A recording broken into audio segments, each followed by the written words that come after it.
네, 귀한 찬양 감사드립니다. 글로리아도 또 가리브리엘도 행복에 대해 말씀해 주셨는데 찬양해 주셨는데 제목부터 무거운 제목을 가져와서 깊은 죄송함을 느끼고 있습니다. 낙인,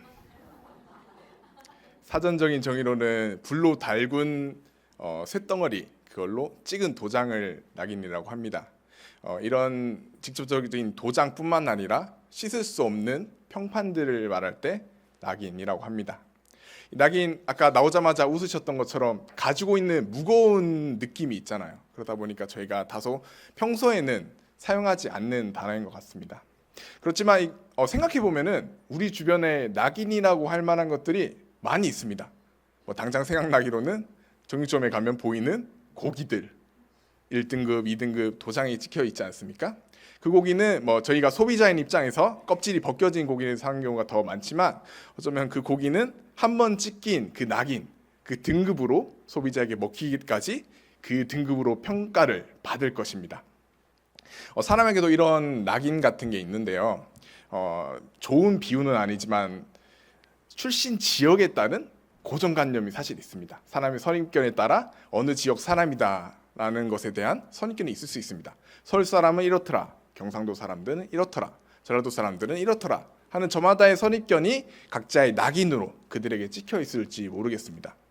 그러나 우리가 가지고 있는 그 선입견, 그 생각이 일반화시킬 수는 없잖아요. 그렇지 않은 사람이 더 많지 않습니까? 때문에 이런 지역적인 감정들 혹은 출신 학교에 대한 기대감들, 이런 낙인들은 조금 잘못된 낙인인 것 같습니다.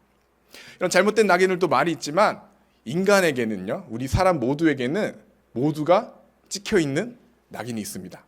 그럼 옆 사람 보시겠습니까? 낙인이 찍혀 있는지 보이십니까? 옆에 분 이마를 한번 뚫어지게 쳐다보시면 분명 그 낙인이 보일 겁니다. 한번 보십시오. 옆 사람 보시면은 이마에 낙인이 딱 찍혀 있을 겁니다. 안 보이시죠? 글자가 죄인이라고 써왔습니다.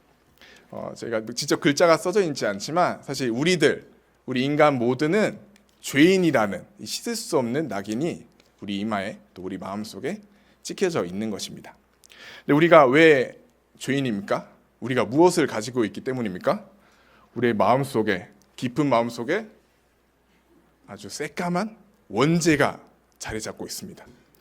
마음에 하나씩 다 품고 계시죠?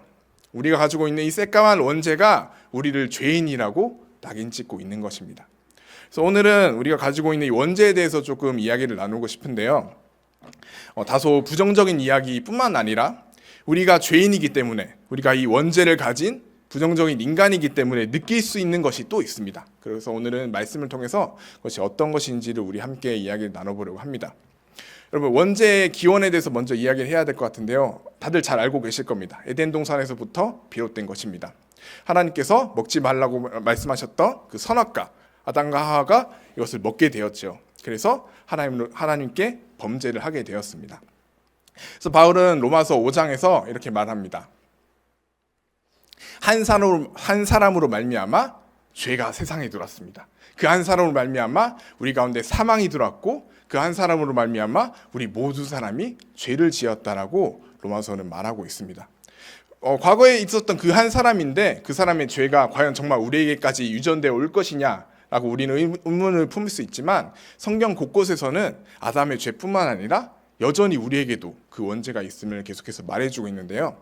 시편 51편에서는 다윗이 이렇게 찬양합니다. 다윗의 시편을 보면요, 내가 죄악 중에 출생하였으며 어머니가 죄 중에서 나를 잉태하였다라고 말을 하는데요. 내가 태어나기도 전에 어머니의 뱃속에 있을 때 아무 행동도 하지 않은 내가 이미 죄인이었다고 말하고 있고요. 에베소서에서 바울은 인간의 본질상 진노의 자녀라고 이야기하기도 합니다. 아담과 하와 이후 영겁의 시간이 흘렀음에도 불구하고 여전히 그 원죄가 우리에게 흘러들어와 지금 우리의 마음 가운데도 자리 잡고 있다는 것입니다. 우리 마음 가운데 있는 이 원죄, 이것이 우리 마음 가운데 있으면서 우리에게 주는 영향력들이 있는데요. 그냥 두 가지 정도 이야기를 나누려고 합니다. 가장 먼저는 우리가 원죄를 가진 자로서 죄를 지을 가능성을 가진 사람이라는 것입니다. 아담과 하와가 죄를 지은 이후 계속해서 가인에게도 이어지는 그런 죄처럼 우리가 이 원죄라는 것이 직접적으로 뭐 도둑질을 했다거나 살인을 했다거나 하는 직접적인 죄를 말하는 것은 아니지만 우리가 그런 죄를 지을 가능성을 가진 존재다. 굳이 나쁜 말로 표현하면 잠정적인 범죄자이다 라는 것을 이 원죄가 우리에게 말해주고 있습니다. 그래서 바울은 로마서 7장에서 이런 얘기를 합니다. 좀 긴 내용이어서 제가 요약해서 설명드리면요, 우리는 율법이 선한 것인지 잘 알고 있습니다. 그런데 우리의 본성이 율법을 따르지 않습니다. 오히려 우리가 원하지 않은 죄를 짓고 있습니다. 바울은 이야기합니다. 원하지 않은 그 악을 따르는 그 본성, 그것이 바로 우리 가운데 있는 원죄라고 말하고 있는 것입니다. 원죄가 우리에게 주는 영향력 두 번째는 어떤 것이냐면요, 오늘 이 두 번째에 좀 집중을 하고 싶습니다. 이것이 뭐냐면 창조주이신 하나님으로부터 우리 피조물인 인간이 멀어져 있다라는 것입니다. 그 거리가 벌어졌다라는 것입니다. 아담과 하와가 범죄를 지은 후 어떻게 됐습니까? 에덴 동산에서 쫓겨나게 되었습니다.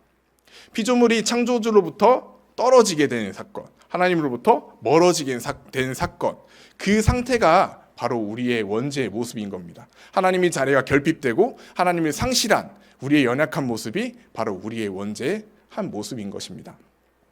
이렇게 하나님으로부터 멀어진 원죄, 원죄라는 것이 결국 근원적인 죄이지 않습니까? 오늘 설교 제목을 이렇게 지어봤습니다. 우리의 근원된 죄, 그것은 원죄, 하나님으로부터 멀어진 죄다라고 우리가 이해할 수 있을 것 같습니다. 우리 한번 예수님을 생각해 봅시다. 우리 중에 예수님을 죄 있는 분이라고 말하는 분 아무도 없을 것입니다. 우리가 왜 예수님을 죄 없으신 분이라고 말합니까? 예수님은 단 한 번도 하나님과 떨어진 적이 없으신 분이기 때문입니다. 그 골고다 겟세마네 언덕에서 그 눈물을 흘리며 기도하시면서 이 고난의 자를 내가 원하지 않습니다 기도하시지만 그것이 하나님의 뜻인 줄 알기에 끝까지 하나님과 함께 하셨던 예수님, 하나님으로부터 버림받아서 십자가에 달려 죽으시는 그 순간까지 아버지 어찌하여 나를 버리시나이까 아버지의 이름을 부르셨던 우리 예수님, 죄가 없으신 예수님, 다르게 말하면 하나님으로부터 멀어진 적이 없으신 예수님이라고 표현할 수 있을 것이고요. 또한 죄가 있는 우리들, 다르게 표현하면 하나님으로부터 멀어져 있는 우리들이라고 우리의 모습을 생각할 수 있을 것 같습니다. 우리가 이렇게 원죄를 가진 인간들, 하나님으로부터 멀어진 존재라는 것을 느낀다면 우리의 삶에 가지고 있는 수많은 문제들이 이제 조금씩 이해되기 시작합니다. 우리는 분명 예수님 믿는다고 말하는데, 우리는 분명 그리스도인이라고 말하는데 여전히 내 삶에는 두려움이 가득하고 불안이 가득하고 염려가 가득하고 때로는 주변 사람들로 인해 분노하고 질투하고 짜증이 납니다. 분명 나는 예수 그리스도를 믿는다고 말하지만 여전히 우리 마음 가운데 하나님으로부터 떨어진 그 결핍과 상실 가운데 부정적인 마음들이 계속해서 올라오는 것입니다. 그러나 원죄의 모습들을 우리는 계속해서 가지고 있습니다. 평생 예수님을 믿으며 신앙생활을 해왔지만 과거의 나의 모습과는 분명히 다른 많은 발전이 있었지만 여전히 넘어지고 여전히 화를 내고 여전히 불만을 가진 우리의 모습들을 보면서 우리 안에 낙인이 있구나, 우리의 마음 가운데 우리 이마에 낙인이 찍혀 있구나, 이 불명예스럽고 치욕스러운 낙인이 우리 가운데 찍혀 있구나, 아무리 노력해도 의로워질 수 없는 우리의 한계를 느끼게 됩니다. 그런데 오늘 말씀은 우리에게 기쁜 소식을 전해주십니다. 하나님께서 하나님과 멀어진 자, 원죄를 가진 그런 우리를 사랑한다라고 말씀하고 계시기 때문입니다. 오늘 로마서 5장을 함께 읽었는데요, 5장 이전에 1장부터 4장까지의 내용을 두 줄로 요약하면 이렇게 이야기할 수 있을 것 같습니다. 유대인이나 헬라인이나 모든 사람을 가리키는 말이죠. 유대인이나 헬라인이나 모두 다 하나님 앞에서 죄인이다. 또 두 번째는 이렇게 말합니다. 유대인이나 헬라인이나 그 모든 사람들이 하나님 앞에서 은혜를 입었다 라는 이 두 줄의 내용이 로마서 1장부터 4장 내용을 간추린 내용입니다. 그리고 바울은 이제 5장에 와서 그 하나님의 은혜, 죄인 가운데 주어지는 그 은혜가 어떤 것인지를 이제 하나하나 풀어주고 있는데요. 비유하자면 이렇습니다. 2024년에 조사했던 한국인이 가장 존경하는 인물 혹시 아시나요? 이순신 장군이시거든요. 이순신 장군께서 전사하셨던 그 마지막 노량해전 총알을 맞고 돌아가신 그 순간, 만약에 우리가 그때 그 장소에 있었다면, 또한 여러분이 그 총알을 대신 맞을 수 있다면, 저희 중에 그 총알을 대신 맞아주시겠다 하시는 분 한번 손 한번 들어주시겠습니까? 없으시군요. 이렇게 한 분도 없을지는 사실 몰랐습니다. 사실 그렇습니다. 바울이 로마서 5장 7절에서 말하는 것이 이렇습니다. 한번 보여주시겠습니까? 5장 7절에서 이렇게 말하죠. 의인을 위하여 죽는 자가 쉽지 않다라는 것은 헬라어로 거의 없다라는 뜻입니다. 쉽지 않고 선인을 위하여 용감히 죽는 자가 혹 있거니와 있을까 말까 한데 라고 말하고 있어요. 바울이 로마서 5장 7절을 말하는 의도는 분명합니다. 아까도 우리가 존경한다고 말했던 그 이순신 장군을 위해서 대신 죽겠다고 하는 사람은 이 많은 사람 중에 아무도 없었습니다. 의인을 위해서 죽는 자가 소수고 선인을 위해서 용감히 죽는 자도 소수인데 하물며 아직 죄인 되었던 우리, 하나님과 멀어졌던 우리, 죄의 가능성을 가진 우리를 위해서 예수 그리스도를 버리신 그 하나님의 사랑이 우리 가운데 얼마나 크겠냐, 너희가 한번 생각해보라, 우리에게 분명히 던져주고 있는 것입니다. 사실 우리가 생각하는 많은 희생과 섬김도 어쩌면 이유가 있는 사랑임에도 불구하고 우리는 그것을 존경합니다. 아까 이순신 이야기를 했지만 만약에 저희 중에 어떤 한 분이 손을 들어서 이순신 장군을 대신해서 죽으셨다라고 하면은 우리는 그분 역시도 영웅이라고 생각할 것입니다. 뿐만 아니라 많은 자녀를 가지신 분이 많이 계실 텐데 자녀를 위해 희생하는 부모의 희생, 사실 내 자녀이기 때문에, 내가 배 아파 낳은 자식이기에 사랑하는 것은 당연하지만 이 당연함에도 불구하고 자녀를 위해 희생하는 부모님의 헌신은 우리가 너무나도 고귀한 것, 좋은 것, 위대한 것으로 우리가 생각하지 않습니까? 이유 있는 희생과 헌신 역시도 우리에게 너무나도 값진 것으로 느껴집니다. 그 이유가 없더라도 이런 경우도 있겠죠. 소방관 같으신 분들, 분명 내가 모르는 사람일지만 이 사람을 구하는 것이 내 일이기 때문에, 내 사명이라는 이유가 있기 때문에 기꺼이 불구덩이에 몸을 던지는 그 모습, 자신의 일을 다하는 것이지만 타인을 위해 섬기는, 희생하는 그 희생이 값지기 때문에 우리는 그분들의 희생들에 감사하며 그들을 영웅이라고 생각합니다. 이렇게 이유 있는 희생과 헌신, 나의 자녀이기에 나의 일이기 때문에 하는 모든 것도 우리가 칭송하고 대단하다고 말하는데, 하나님은 어떠십니까? 하나님께서 우리를 지키실, 우리를 보호하실 이유가 있습니까? 우리가 하나님 앞에 그럴 가치가 있는 존재들입니까? 물론 하나님은 말씀하시죠. 너희가 아까 기도에서 말씀하셨던 것처럼 너희가 내 자녀다, 내가 사랑하는 아들이다, 우리 가운데 말씀해 주시긴 하지만 생각해보면 그렇지 않습니다. 우리는 하나님의 피조물, 하나님께서 만드신 작은 존재, 결코 창조주 앞에서 자랑할 것 없는 작은 자일 뿐입니다. 결코 우리가 의인처럼 살려낼 만한 가치가 있는 존재가 아닙니다. 그런가 하면 하나님께서 우리를 보호하실, 우리를 돌보실 의무가 있으신 분입니까? 이사야서의 그 토기장의 비유에서도 분명히 말씀하시죠. 하나님께서는 우리 가운데 권한을 가지신 분인지 의무를 가지신 분은 아니란 걸 우리가 잘 알고 있습니다. 그러나 아무 이유 없이, 아무 대가 없이, 또한 아무 의무 없이 부족한 우리들을 위하여, 악한 우리를 위하여 예수 그리스도를 버리기로 생각하신 그 하나님의 사랑이 우리 가운데 얼마나 큰지 우리가 미루어 다 말할 수가 없습니다. 이렇게 한없이 크신 하나님의 그 사랑, 사실 하나님의 사랑이라는 것은 절대값은 변하지 않았을 것입니다. 그렇지만 우리 스스로 우리가 이 죄를 가진 죄인이라는 것을 알기 때문에, 우리의 존재를 인식했기 때문에 하나님의 사랑이 더욱더 우리는 크게 느껴질 수 있는 것입니다. 우리가 죄인이기 때문에 그 하나님의 사랑을 더욱더 깊이 깨달을 수 있게 된 것이죠. 그런데도 또 안타깝게도 우리가 하나님의 사랑을 아무리 알고 있다고 말하지만 우리는 여전히 죄인으로서, 원죄를 가진 죄인으로서 언제나 우리 삶 가운데는 많은 고난, 환난, 또 그것 가운데 언제나 넘어지는 우리의 모습들을 우리는 발견하게 됩니다. 우리의 삶을 다시 한번 돌아보려고 하는데요. 어떻게 돌아볼 거냐면요. 에릭 에릭슨이라는 학자가 있으십니다. 이분이 어떤 얘기를 하냐면 사람의 인생의 전체를 8등분을 냅니다. 각 나이대별로 주어지는 주요한 느끼는 감정들이 있습니다. 또한 그 나이 때 해야 되는 과업들이 있다라고 이야기를 하는데요. 자세한 내용들을 다루기보다 이 학자가 말하는 그 나이대별로 가지는 주요한 감정들에 대해서 말씀을 드리겠습니다. 여러분의 과거 혹은 지금의 모습들을 생각하면서 여러분의 인생을 한번 돌아보시길 바랍니다. 이분이 말하는 인생 속에서 다들 성인이시니까 성인 초기에는 이렇게 느낀다고 합니다. 내가 속한 공동체, 내가 속한 그 집단에서 내가 깊은 관계를 가지고 싶습니다. 이 사람들에게 내가 의미 있는 존재가 되고 싶습니다. 그 사람들과 내가 깊은 관계를 가지면서 내가 깊은 소속감을 느낄 때 나는 나의 삶에 만족하고 내 자존감이 올라간다고 합니다. 그러나 반대의 경우가 있습니다. 내가 속한 공동체에서 사람들과의 어울리지 못하고 그들과 관계 맺지 못한다면 나는 깊은 우울감을 느끼고 내 스스로에 대한 자존감이 낮아지고 좌절하게 되는 것입니다. 성인 초기에 느끼는 그 공동체성, 그것을 얻지 못한다면 우리는 우울하고 좌절하고 스스로에 대한 연민에 빠지게 된다는 것이죠. 중년에 접어들면 공동체성을 넘어서 이제는 내가 과연 사회 속에서 얼마나 많은 능력이 있고 얼마나 많은 영향력이 있는가, 생산성이라고 표현을 하거든요. 내가 얼마나 많은 것을 생산할 능력이 있는가라는 것을 집중한다고 합니다.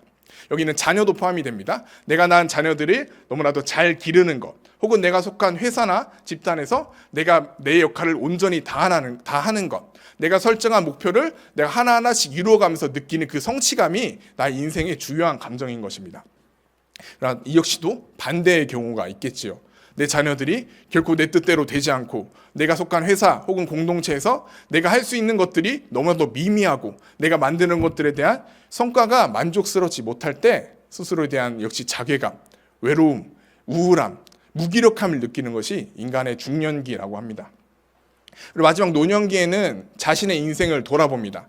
나의 평생의 삶들을 돌아보면서 과연 내 삶이 얼마나 가치 있었는가, 얼마나 의미 있었는가라는 것을 돌아보기 시작합니다. 헌칠하게 큰 나의 자녀들과 손자들을 보면서 또한 내가 일구어온 수많은 것들을 보면서 내가 나의 인생에서 정말 진실되었구나. 내가 나의 삶에서 정말 의미 있었구나. 내가 정말 주어진 이 삶에 최선을 다했구나 라는 것을 느낍니다. 그러나 역시 반대의 경우가 있습니다.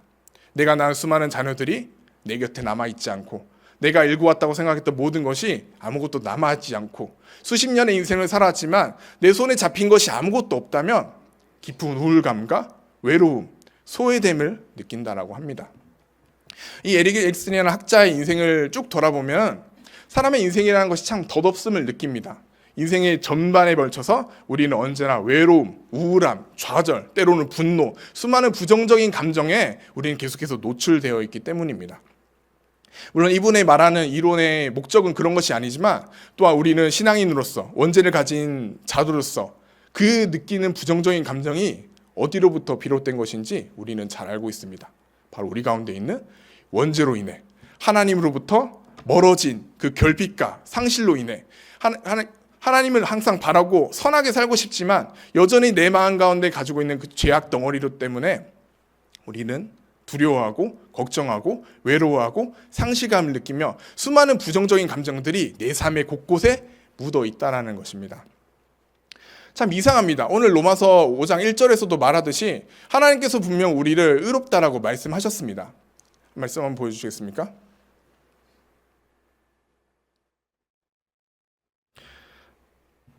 로마서 5장 7절이네요. 7절에 보시면 이렇게 말합니다. 1절입니다. 죄를 가진 자로서 헷갈립니다. 분명 우리는 왜 선해졌는데 왜 여전히 이런 악한 감정, 부정적인 감정이 있을까? 우리는 선해진 것이 아닌가라는 것을 돌아보는데 바울은 로마서 5장 1절에서 우리에게 이렇게 말합니다. 그러므로 우리가 믿음으로 의롭다 하심을 받았으니 라고 말하는데 여기서 말하는 받았으니라는 헬라어의 시제를 보면요. 옛날 옛적에 이미 받아 놓은 것, 옛날 옛적에 이미 다 완료해서 더 이상 이야기할 것이 없는 것을 말하는 것이거든요. 우리가 이미 의롭다함을 받았는데 예수 그리스도를 말미암아 죄의 대속을 받았는데 왜 여전히 우리는 외로워하고 분노하고 왜 우리는 언제나 좌절 가운데 살아갈 것인가? 우리는 계속해서 고민되고 슬퍼합니다.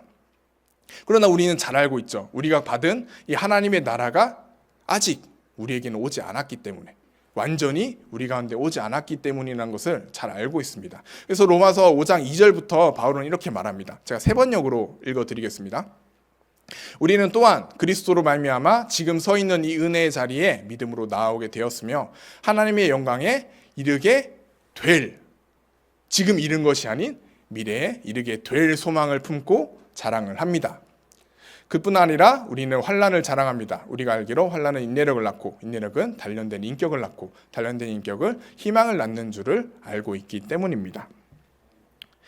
우리 여전히 죄 가운데 느끼는 상실감과 두려움, 왜 우리는 예수 그리스도를 믿는데도 불구하고 여전히 이 죄 가운데 살아가는가, 여전히 부정적인 감정들은 내 삶을 붙잡고 있는가 돌아볼 때 아직 하나님의 나라가 완전히 우리 가운데 오지 않았기에 아직 우리가 완전한 하나님의 영광을 보지 못했기 때문에 그렇다라고 바울은 이야기하고 있습니다. 그러나 그렇기 때문에 우리가 만날 수 있는 많은 환난들, 걱정들이 있지만 바울은 걱정하지 말라고 말합니다. 우리가 그 환난 속에서 소망을 느낄 수 있기 때문입니다. 어떻게 소망을 느낍니까? 우리가 삶 속에서 만나는 많은 환난들, 외로움을 느끼고 걱정을 느끼고 불안함을 느끼고 좌절을 느끼는 그 수많은 환난 속에서도 하나님이 나를 사랑하시다는 확신이 우리 가운데 있기 때문이죠. 수많은 환난 속에서도 우리가 그 원인이 무엇인지 알기에 우리는 다시 한번 일어설 수 있는 것입니다. 우리가 하나님과 멀어졌기 때문에 느끼는 감정들이구나. 하나님과의 떨어진 그 격리된 감정이구나. 우리는 다시 한번 하나님께 나아갈 것을 다짐하며 하나님께 더욱더 집중할 수 있는 것입니다. 수많은 환난 속에서도 좌절하지 않고 나를 사랑하시는 그 하나님을 믿고 끝까지 인내하는 우리들은 점차 그리스도인으로 하나님이 기뻐하시는 선한 성도의 모습을 갖춰갈 것입니다. 그렇게 언제나 인내하는 우리들, 그리스도의 성도가 되어가는 우리들 가운데서는 점점 우리 마음 가운데 하나님의 나라의 그 소망이 피어날 것입니다. 그리고 그 소망을 우리의 삶의 목표로 삼고 우리 가운데 있는 그 환난 속에서도 기뻐할 수 있다는 것이 우리의 신앙이 주는 가장 큰 힘이라는 것입니다. 사랑하는 성도 여러분, 여러분의 삶의 가장 큰 어려움은 무엇입니까? 여러분을 매몰시키는 그 깊은 감정은 무엇입니까? 여전히 부끄럽고 죄 가득한 우리의 모습에서 날마다 하나님 앞에 회개하지만 다시금 넘어지는 그런 우리의 모습들을 보면서 과연 내가 하나님 앞에 쓰임받을 수 있을까? 과연 내가 하나님 앞에서 의로울 수 있을까? 우리는 언제나 불안하고 걱정하고 스스로에 대한 좌절을 느낍니다. 그러나 우리가 죄 있는 것을 인정할 때, 우리 마음 가운데 죄악이 있는 것을 인정할 때 그런 우리조차도 사랑하신 하나님의 사랑을 우리는 깊이 느낄 수 있습니다. 마치 아버지와 함께 살았을 때 그 사랑을 미처 몰랐지만 그 집을 떠나서 많은 고난을 겪고 다시 집으로 돌아왔을 때 아버지의 사랑을 깊이 체험했던 그 탕자처럼 말입니다. 우리 같은 죄인을 그 사랑하신 하나님 앞에서 우리는 이미 의롭게 된 사람들이고요. 때로는 우리 환난을 만나고 어려움을 만나지만 그럼에도 불구하고 우리는 하나님의 나라를 상속받은 사람이라는 것입니다. 다만 그 하나님의 나라가 아직 우리 가운데 오지 않았기에 아직 먼 미래에 그 날을 우리가 기다리고 있기 때문에 여전히 우리는 환난을 만날 수도 있습니다. 그러나 그 환난 속에서도 우리를 향해 그 사랑의 손길을 내미시는 그 하나님, 그 손을 붙잡고 우리는 인내하는 것입니다. 그리고 그리스도의 성도로서 날마다 연단되어 가는 것입니다. 계속해서 연단되는 그 삶의 과정 가운데서 우리 마음 가운데 피어나는 그 소망, 바로 하나님의 나라에 대한 소망과 그 기쁨을 우리의 삶의 목표로 두고 우리 삶의 눈을 지향함으로 그렇게 살아갈 수 있는 우리들이 되길 소망합니다. 더 이상 원죄를 가진 자, 하나님으로부터 멀어진 자가 아니라 날마다 하나님과 가까워지기에 노력하며 날마다 하나님을 사랑하기 위해 노력하는 환난 가운데 넘어지지 않는 주의 자녀들이 되길 소망합니다. 우리 함께 기도하도록 하겠습니다. 하나님 감사합니다. 자격 없고 가치 없는 우리들을 하나님께서는 무한히 사랑해 주셨습니다. 우리가 하나님의 사랑으로 하나님의 의롭게 하심으로 주의 자녀들이 되었습니다. 그러나 여전히 우리 마음 가운데 자리 잡은 이 원죄로 인하여 때로는 환난을 느끼고 때로는 넘어집니다. 그럼에도 우리가 환난을 기뻐하며 환난 가운데 우리를 향해 손 내미시는 하나님을 의지하며 인내하게 하여 주십시오. 인내 가운데 날마다 주님의 성도로 거듭나게 하여 주시고 그 거듭남 가운데 하나님의 나라에 대한 소망이 우리 삶에 피어날 수 있도록 언제나 우리 삶을 주목하여 주시옵소서. 넘어질 때라도 하나님의 사랑을 기억하게 해주시고 좌절할 때라도 우리를 향하신 그 예수 그리스도의 십자가를 기억할 수 있도록 날마다 성령님 우리 마음 가운데 함께하여 주시옵소서. 감사드리며 예수님의 이름으로 기도드립니다. 아멘.